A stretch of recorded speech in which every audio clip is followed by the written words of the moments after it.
الحمدللہ رب العالمین والصلاة والسلام علی من کان نبیا وآدم بین الماء والطین وعلی آلہ واصحابہ اجمعین اما بعد فاعوذ باللہ من الشیطان الرجیم بسم اللہ الرحمن الرحیم والذین جاہدوا فینا لنہدینہم سبلنا صدق اللہ العظیم. بارگاہ رسالت میں درود پاک کا نذرانہ پیش کیا. اللہم صلی علی سیدنا مولانا محمد وعلی آل سیدنا مولانا محمد صلاۃ دائمۃ بدوام الملک الحی القیوم. محبوب المشائخ مخدوم زادہ سید محبوب اشرف جیلانی دعوت برکاتہ داریہ، صاحبزادہ سید آرام اشرف جیلانی دعوت برکاتہ داریہ و حاضرین محفل، السلام علیکم ورحمۃ اللہ وبرکاتہ.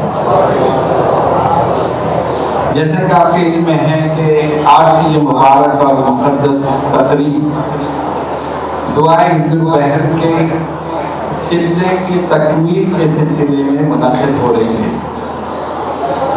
اللہ تبارک و تعالیٰ کا کرم ہے اور ہمارے پیر و مرشد اشرف المشائخ حضرت ابو محمد شاہ سید احمد اشرف شفیع جیلانی نور اللہ مقدسہ کی نگاہ کرم ہے کہ آج یہ دعائے حفظ البحر کے چلہ تکمیل کو پہنچا. حقیقت حال یہی ہے کہ اگر ان کی نگاہ کرم نہ ہو تو ہم نہیں کر سکتے. انہوں نے یہ سلسلہ شروع کیا اور جب تک یہ سلسلہ جاری رہے گا، لوگ پڑھتے رہیں گے، ان کی روح مبارک کو ثواب پہنچتا رہے گا. قرآن مجید فرقان حمید کی سورہ عنکبوت کی ایک آیت کی تلاوت کرنے کا شرف حاصل کیا. ارشاد ربانی ہوا والذی جاہدوا فینا لنہدینہم سبلنا. اور وہ لوگ جو ہماری طرف کوشش کرتے ہیں ہم انہیں اپنے راستے کی طرف راہ دیتے ہیں. یعنی انسان کو چاہیے کہ اللہ کی طرف کوشش کرے، اس کی رضا حاصل کرنے کے لیے کوشش کرے. تو جو لوگ اس طرح کرتے ہیں اللہ فرماتا ہے ہم انہیں اپنی طرف راہ دیتے ہیں، اپنا راستہ دکھاتے ہیں. اور حقیقت میں وہ یہی بزرگان دین اور اولیاء کاملین جنہوں نے خود بھی اللہ کی رضا کے لیے کوشش کی، ریاضت، مجاہدہ، جلوہ کشی، نفس کشی، اور اپنے مریدین، متقین اور متوسلین کو بھی اس راہ پر لگا لیا. دعائے حفظ البحر ایک روحانی تحفہ ہے جو حضرت شیخ ابو الحسن علی شاذلی رحمت اللہ علیہ کو نبی پاک علیہ السلام کی طرف سے عطا ہوا. اب آپ اس کی مقبولیت کا اندازہ کر سکتے ہیں کہ جو چیز براہ راست حضور قلوب صلی اللہ علیہ وسلم کی طرف سے ملی ہو اس کا کیا مقام اور کیا فضیلت ہو. اس کا تھوڑا سا پس منظر میں آپ کے سامنے بیان کر دوں تاکہ آپ کو اندازہ ہو جائے کہ اس کی اہمیت اور فضیلت کیا ہے. حضرت شیخ ابو الحسن علی شاذلی رحمۃ اللہ علیہ اپنے وقت کے جلیل القدر بزرگ ہیں. ایک مرتبہ آپ نے مریدین سے فرمایا کہ مجھے حج کا حکم ہوا ہے، لہذا اس سال میں حج کروں. مریدین بھی تیار ہو گئے. ایک آدمی، دو آدمی، تین آدمی ہوتے ہوتے پورا قافلہ بن گیا. ظاہر ہے اپنی شیخ کے ساتھ حج کرنا اتنی بڑی سعادت، تمام لوگ تیار. اس زمانے میں ہوائی جہاز تو تھے، بحری جہاز سے سفر ہوتے ہیں. چنانچہ ایک جہاز منتخب کیا گیا اور حضرت شیخ ابو الحسن علی شاذلی رحمۃ اللہ علیہ اپنے مریدین کے ساتھ اس میں سوار ہو گئے، جہاز روانہ ہو گئے. اس زمانے میں باد پانی کشتیاں، یعنی جو پردہ لگاتے ہیں نا، اس کو ایسے موڑ دیا تو ہوا کا رخ ادھر ہو گیا تو کشتی اس طرف چلنی شروع ہو گئی. اس قسم کے جہاز ہو گئے.